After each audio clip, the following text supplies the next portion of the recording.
Mga idol, magandang hapon. Nandito kami ngayon sa Tikiahaw. Dito sa Karamuan. Low tide ngayon, oh. Tingnan mo paligid, kita ang mga buhangin. Low tide. Kaya kita ang paligid. Pero pag high tide, makikita mo yung dulo na yan ng buhangin na yan. Naabot ng tubig yan, ng dagat. Pag high tide na. Ngayon kasi low tide siya. Kaya kitang kita mga buhangin.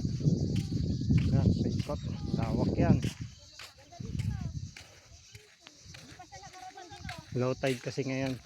Kaya yan, lawak na sandbar niya.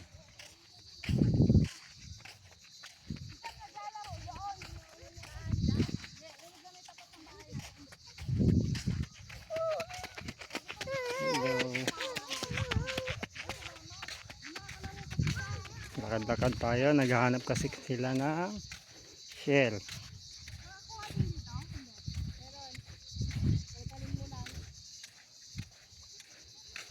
Magandang hapon sa inyo mga idol.